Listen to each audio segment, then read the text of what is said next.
ಅಚಲ ಗುರುಪೀಠ ಶ್ರೀ ನಿಜಾನಂದ ಸುಬ್ಬಾರೆಡ್ಡಿ ಸ್ವಾಮೀಜಿಗಳ ಮನೆಗೆ ಅಸ್ಪೃಶ್ಯರ ಪ್ರವೇಶ.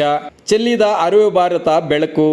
ಅರಿವು ಭಾರತ ವತಿಯಿಂದ ಕೋಲಾರ ಜಿಲ್ಲೆ ಮುಳಬಾಗಿಲು ತಾಲೂಕು ಬೆಳಪನಹಳ್ಳಿ ಗ್ರಾಮದ ಶ್ರೀ ಶಿವರಾಮ ದೀಕ್ಷಿತ್ ಅಚಲ ಗುರುಪೀಠ ಬೋಧಾಧಿಕಾರಿಗಳು ಹಾಗೂ ಶ್ರೀ ನಿಜಾನಂದ ಸುಬ್ಬಾರೆಡ್ಡಿ ಸ್ವಾಮಿಗಳ ಮನೆಗೆ ಅಸ್ಪೃಶ್ಯರ ಪ್ರವೇಶ.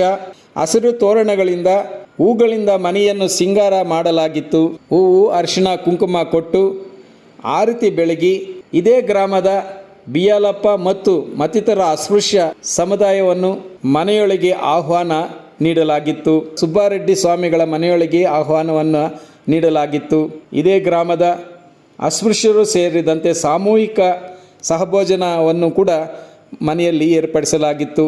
ಇನ್ನು ಇದಕ್ಕೂ ಮೊದಲು ಕೋಲಾರ ಜಿಲ್ಲೆಯ ಜನಪ್ರಿಯ DC ಡಾಕ್ಟರ್ MR ರವಿರವರು, ಮುಳಬಾಗಿಲು ತಹಸೀಲ್ದಾರ್ ಗೀತಾ, ಅರಿವು ಭಾರತ ಅಧ್ಯಕ್ಷರಾದ ಡಾಕ್ಟರ್ ಶಿವಪ್ಪ ಅರಿವು ಸೇರಿದಂತೆ ಹಲವಾರು ಗಣ್ಯರನ್ನು ಟಮಟೆ ವಾದ್ಯಗಳೊಂದಿಗೆ ಗ್ರಾಮದಲ್ಲಿ ಮೆರವಣಿಗೆಯಲ್ಲಿ ಕರೆತರಲಾಯಿತು.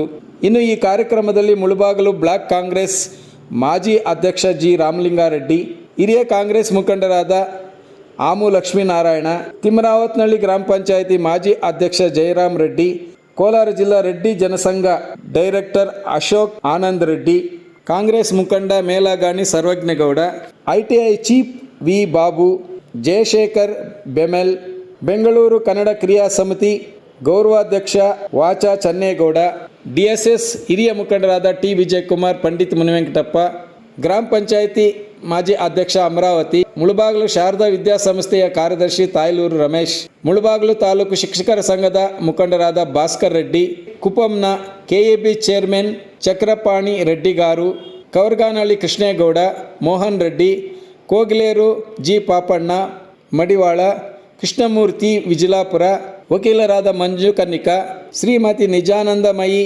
ಕುಮಾರಿ, ಕೃಪಾನಂದಮಯಿ, ನಿವೃತ್ತ ASI ಪೂರ್ಣಾನಂದ ಪ್ರಕಾಶ್ ರೆಡ್ಡಿ ಆರ್ಯ, ಅಚಲಾನಂದ ಮುನೇಗೌಡ ಆರ್ಯ, ನಿರ್ಭಯಾನಂದ ನಾರಾಯಣ ಆರ್ಯರು, ಸಚ್ಚಿದಾನಂದ ಸಿದ್ದಗೌಡ ಆರ್ಯ, ನಿಷ್ಕಲಾಂಬ ನಾಗಮ್ಮಾಯಿ, ಯುವ ಸಾಹಿತಿ ಕಸೂರಡ್ಡಳ್ಳಿ ಗೋಪಿ, ವಾರ್ಧಿ ವಿದ್ಯಾಸಂಸ್ಥೆಯ ಅಧ್ಯಕ್ಷರಾದ ಮಂಜುನಾಥ ರೆಡ್ಡಿ ಅವರು ಅರಿವು ಭಾರತ ಆಶಯ ಅಸ್ಪೃಶ್ಯ ಮುಕ್ತ ಭಾರತ ನಿರ್ಮಾಣದ ಘೋಷಣೆ ಪ್ರಮಾಣ ವಿಧಿಯನ್ನು ಬೋಧಿಸಿದರು. ನೂರಾರು ಮಂದಿ ಮುಖಂಡರುಗಳು ಈ ಕಾರ್ಯಕ್ರಮದಲ್ಲಿ ಭಾಗವಹಿಸಿದ್ದರು. Kittandur Venkatram, Punch TV news, Kolar. ಆಚಾರ, ನಮ್ಮ ಮನೆ, ಹಿರಿತನ, ಅಂತಸ್ತು ಇವೆಲ್ಲವೂ ಕೂಡ ಅಡ್ಡ ಬಂದ್ಬಿಡ್ತದೆ. ಇದುವರೆಗೆ ಇಲ್ಲದೆ ಇರೋ ಇವೆಲ್ಲವೂ ಕೂಡ ಆ ಸಂದರ್ಭಕ್ಕೆ ಯಾಕೆ ಬರುತ್ತೆ ಅಂತ ಯೋಚನೆ ಮಾಡಬೇಕು. ವಿವೇಕಾನಂದರು ಒಂದು ಕಡೆ ಹೇಳ್ತಾರೆ, ಅವರು ಭಾರತೀಯ ಒಂದು ವೈದಿಕ ಧರ್ಮದ ವಿರುದ್ಧವಾಗಿ ಅನೇಕ ಸ್ಟೇಟ್ಸ್ಮೆಂಟ್ಗಳೆಲ್ಲ ಮಾಡಿದ್ದಾರೆ. ಅದು ಕೂಡ ದಾಖಲೆ ಕೂಡ ಮಾಡಿದ್ದಾರೆ. ಹೆಂಗೆ ಈ ಒಂದು ನಮ್ಮ ಭಾರತೀಯ ಸಂಸ್ಕೃತಿನಲ್ಲಿ ಮತ್ತು ಈ ವೈದಿಕ ಧರ್ಮದ ಆಚರಣೆಯಲ್ಲಿರ್ತಕ್ಕಂಥ ಲೋಪಗಳೇನು, ಉಳುಕುಗಳೇನು ಅನ್ನೋದ್ರ ಬಗ್ಗೆ ಹೇಳ್ತಾರೆ. Our religion is getting into kitchen ಅನ್ನ ಮಾತನ್ನು ಹೇಳ್ತಾರೆ. ನಮ್ಮ ಧರ್ಮ ಅಡುಗೆ ಮನೆಯನ್ನ, ಅಡುಗೆ ಕೋಣೆಯನ್ನ ಸೇರ್ಬಿಡ್ತಾ ಇದೆ.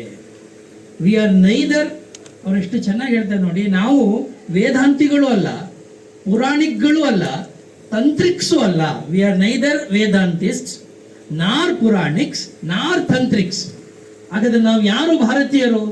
ವಿ ಆರ್ ಜಸ್ಟ್ ಡೋಂಟ್ ಟಚಿಸ್ಟ್ ಅನ್ನೋ ಮಾತನ್ನು ಹೇಳ್ತಾರೆ. ಇದು ದೊಡ್ಡವರು, ಶ್ರೇಷ್ಠರು, ಅಥವಾ ನಾನು ಶುದ್ಧ ನೀವು ಅಶುದ್ಧ ಅನ್ನುವ ಈ ಕಲ್ಪನೆ ಇದೆಯಲ್ಲ, ಆ ಕಲ್ಪನೆಯೇ ನಮ್ಮನ್ನ ಇವತ್ತವರೆಗೂ ಹಾಳು ಮಾಡಿರ್ತಕ್ಕಂಥ. ಮೊದಲು ನಾವು ಶುದ್ಧರಾಗಿರ್ಬೇಕಾಗಿದ್ದು ನಮ್ಮ ಮನಸ್ಸಿನಲ್ಲಿ, ಹೃದಯದಲ್ಲಿ, ಆತ್ಮದಲ್ಲಲ್ವಾ?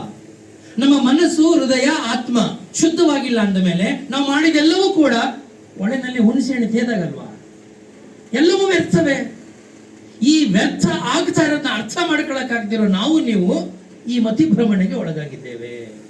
ಅದನ್ನ ವ್ಯಸನ ಅಂತ ಕರೀತಾರೆ, ಅಡಿಕ್ಷನ್ ಅಂತ ಕರೀತಾರೆ. ಶ್ರೇಷ್ಠತೆಯ ವ್ಯಸನ.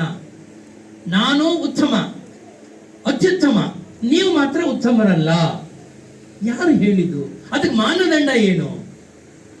ಯಾವ ಮಾನದಂಡದ ಆಧಾರದ ಮೇಲೆ ನಾನು ಶ್ರೇಷ್ಠನಾಗಿದ್ದೇನೆ? ಯಾವ ಮಾನದಂಡದ ಆಧಾರದ ಮೇಲೆ ನೀವೆಲ್ಲರೂ ಕನಿಷ್ಠರಾಗಿದ್ದೀರಿ? ಇದು ವೈಯಕ್ತಿಕವಾಗಿ ಅಥವಾ ಸ್ವಾರ್ಥ ದೃಷ್ಟಿಯಿಂದ ನಾನು ಮಾಡಿಕೊಂಡಿರ್ತಕ್ಕಂಥ ಒಂದು ವ್ಯವಸ್ಥೆ. ಈ ವ್ಯವಸ್ಥೆನೆ ನಿಮ್ಮನ್ನ ಮನುಷ್ಯರ ನಡುವೆ ಈ ಕಂದಕವನ್ನ ನಿರ್ಮಾಣ ಮಾಡ್ತಾ ಇರೋದು, ಆ ಗೋಡೆಯನ್ನ ಕಟ್ತಾ ಇರೋದು. ಆ ಗೋಡೆಯನ್ನ ಭೇದಿಸಿ, ಆ ಗೋಡೆಯನ್ನು ಒಡೆದು ಮುಂದೆ ಹೋಗಿ ನೀವು ಅಲ್ಲಿ ಮತ್ತೊಂದು ಗೋಡೆಯನ್ನು ನಿರ್ಮಾಣ ಮಾಡಬೇಕು. ಅದು ಪ್ರೀತಿಯ ನಂಬಿಕೆಯ ಗೋಡೆ ಆಗಿರಬೇಕು. ಇವತ್ತು ಆ ಪ್ರೀತಿಯ ನಂಬಿಕೆಯ ಗೋಡೆ ಇಲ್ಲದೆ ಇರೋದ್ರಿಂದನೇ ಸಮಾಜದಲ್ಲಿ ಇವತ್ತಿಗೂ ಕೂಡ ಅಸಮಾನತೆ ಇದೆ. ಅದಕ್ಕಿಂತ ಹೆಚ್ಚಾಗಿ ಅಲ್ಲಿ ಸಂಶಯ ಇದೆ, ನಂಬಿಕೆ ಇಲ್ಲ. ಮನುಷ್ಯರಲ್ಲಿ ಒಬ್ಬರ ನಡುವೆ ಅಲ್ಲಿ ಎಲ್ಲೋ ಒಂದು ಕಡೆ ನಿಮ್ಮನ್ನ ನಾನು ನಂಬಬಹುದಾ ಅನ್ನುವ ಆ ಶಂಕೆ ಇದೆಯಲ್ಲ, ಆ ಶಂಕೆ ಬಹಳ ದೊಡ್ಡ ಕೆಲಸ ಮಾಡ್ತಾ ಇದೆ. ನಾವ್ ಏನ್ ಎಚ್ಚರಿಸ್ತಾ ಇದೀವಿ ಅಂದ್ರೆ, ನೋಡಿ ಪಾಪ ಬಸವ ಅನ್ನೋ ಮಹಾತ್ಮ ಆ ಬುದ್ಧನ ಕಾಲದಿಂದನೂ ಕೂಡ ಇಂತೆಲ್ಲ ಒಳ್ಳೊಳ್ಳೆ ಮಾತುಗಳು ಹೇಳಿದ್ದಾರೆ. ಅದನ್ನ ನಾವು ಮರ್ತು ಬಿಟ್ಟಿದೀವಿ.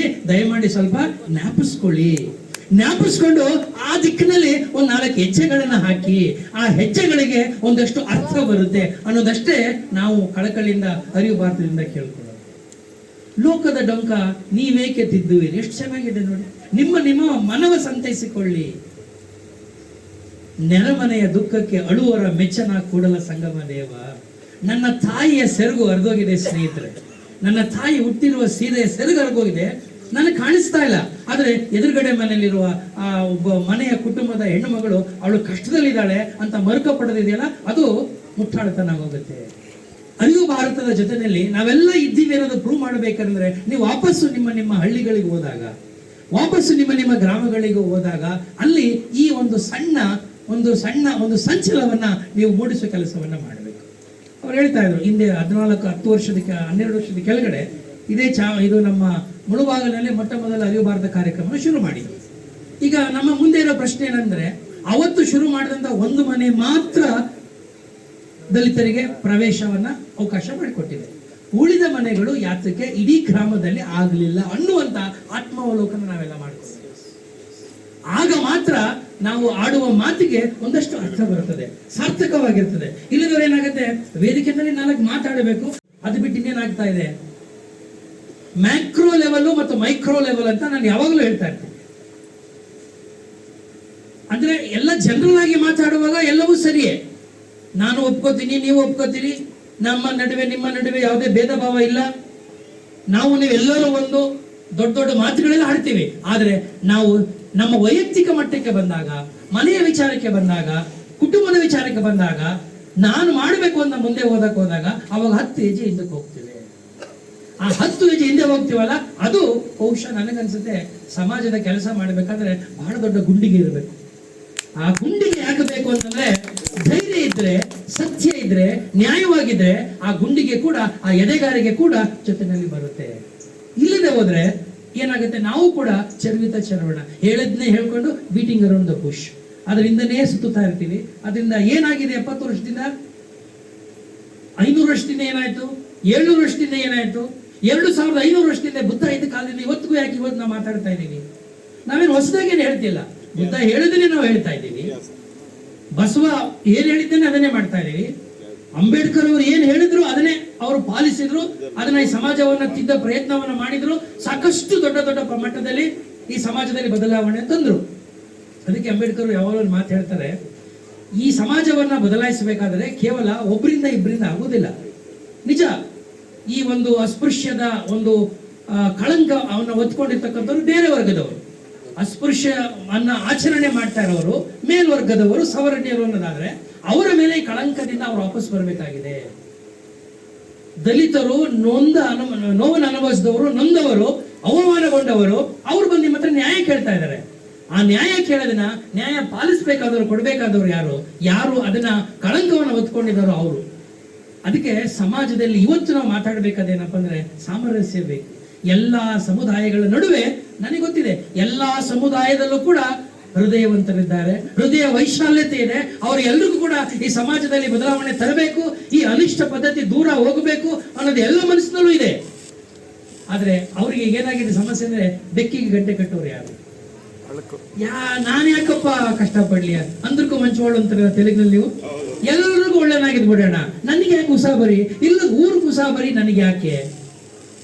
ಯಾರೋ ಮಾಡ್ತಾ ಇದ್ದಾರೆ, ಮಾಡ್ಕೊಳ್ಳಿ. ಆದ್ರೆ ಅಲ್ಲಿವರೆಗೆ ಟು ದಟ್ ಎಕ್ಸ್ಟೆಂಟ್ ನಾವು ಹೇಳ್ತೀನಲ್ಲ, ಸಮಾಜದಲ್ಲಿ ಸಹನೀಯತೆ ಬಂದಿದೆ. ಆ ಕಾರಣಕ್ಕಾಗಿ ನೀವು ಅರಿವು ಭಾರತವನ್ನ ನೀವೆಲ್ಲರೂ ಬೆಂಬಲಿಸಲೇಬೇಕು. ಈ ಸಮಾಜದಲ್ಲಿ ಸೈರಣೆ ಅನ್ನೋದಿದೆಯಲ್ಲ ಬಹಳ ದೊಡ್ಡ ಮಾತು, ಸಹನೀಯತೆ ಅನ್ನೋದಿದೆಯಲ್ಲ ಬಹಳ ದೊಡ್ಡ ಮಾತು. ಹಾಗೂ ನಾಗರಿಕಳಾದ ನಾನು ಅಸ್ಪೃಶ್ಯ ಆಚರಣೆಗಳನ್ನು ನಿರ್ಬಂಧಿಸುವ ಕಾನೂನುಗಳನ್ನು ಗೌರವಿಸುತ್ತೇನೆ. ಅಮಾನವೀಯ ಮತ್ತು ಕಾನೂನು ಬಾಹಿರ ಅಸ್ಪೃಶ್ಯ ಆಚರಣೆಗಳನ್ನು ತಿರಸ್ಕರಿಸುತ್ತೇನೆ. ಆತ್ಮಬುದ್ಧಿ ಸುಖಂಚೈವ ಗುರುಬುದ್ಧಿ ವಿಶೇಷತಃ ಪರಬುದ್ಧಿ ವಿನಾಶಕಂ ಶ್ರೀ ಬುದ್ಧಿ ಪ್ರಜ್ಞಾಂತಕಂ. ಒಂದು ಆಗಿಂತಲೂ ಮೊದಲು ಒಂದು ಮೆಲ್ಲು ಆ ಇದೆ ಆ ಅಂತ ಆ ಆತ್ಮ ಅನ್ನೋದಕ್ಕೆ ಅವಕಾಶ ಕೊಟ್ಟಿರುವ ಅಕ್ಷರ ಬ್ರಹ್ಮನು. ಎರಡನೇದು ಶ ಅಂತ ಬರುತ್ತೆ. ಶ ಅಂತಂದ್ರೆ ಅಕ್ಷರ ಬ್ರಹ್ಮ ಅಂತಂದ್ರೆ ಅಸ್ಥಿತಿ, ಜಾಯಿತೆ, ಪರಿಣಮಿತೆ, ವರ್ಧತೆ, ವಿನಶ್ಯತೆ, ಅಪಕ್ಷೀಯತೆ. ಅದು ಮೊದಲು ಕದಲದೇ ಇರುವುದನ್ನು ಅಚಲವೆಂದು, ಕದಲುವುದಕ್ಕೆ ಅವಕಾಶ ನೀಡಿರುವುದೆಂದು. ಇವಾಗ ಭೂಮಿ ತಿನ್ನೋದು ಕಲ್ತ್ಕೊಂಡ್ಬಿಟ್ರೆ ನಾವು ಹಾಕಿದ ಬೀಜಗಳಲ್ಲಿ ನಮ್ಗೆ ಬೆಳೆನೇ ಬರುವುದಿಲ್ಲ. ಇದಕ್ಕೆ ಚಲನವು ಮಾತ್ರ ಇದೆ. ಆ ಚಲನಕ್ಕೆ ಮುಂದೆ ಕೊಟ್ಟಿರುವುದು, ಬಿಡ್ತಾ ಇರುವುದು, ಮುಂದೆ ತಳ್ತಾ ಇರೋದು ಯಾವುದು ಅಂತಂದ್ರೆ ಚೈತನ್ಯ ಅಂತ ಹೇಳ್ತಾರೆ. ಚೈತನ್ಯಂ ಶಾಶ್ವತಂ ಶಾಂತಂ ಹೋಮಾತೀತಂ ನಿರಂಜನಂ ನಾದು ಬಿಂದು ಕಲಾ ಅತೀತಂ ತಸ್ಮೈ ಶ್ರೀ ಗುರುವೇ. ಯಾವುದೋ ಒಂದು ಕಾಲದಲ್ಲಿ ಅಸ್ಪೃಶ್ಯತೆ ಇತ್ತು, ಈಗಿಲ್ಲ ಅಂತ ಮಾತಾಡೋರು ಇದ್ದಾರಲ್ಲ. ಹಾಗಾಗಿ ನಾನು ಮೊನ್ನೆ ಒಳಗಡೆ ಹೋಗಿ ಮಾತಾಡ್ಸ್ಕೊಂಡು ಬಂದಿದ್ದೀನಿ. ಅಂದ್ರೆ ಇವತ್ತಿಗೂ ಕೂಡ ಬರೀ ಈ ಊರಲ್ಲಿ ಮಾತ್ರ ಅಲ್ಲ, ಅನೇಕ ಊರುಗಳಲ್ಲಿ, ಅನೇಕ ಜಿಲ್ಲೆಗಳ, ಅನೇಕ ರಾಜ್ಯಗಳಲ್ಲಿ ಅಸ್ಪೃಶ್ಯತೆ ಉಳಿದಿದೆ.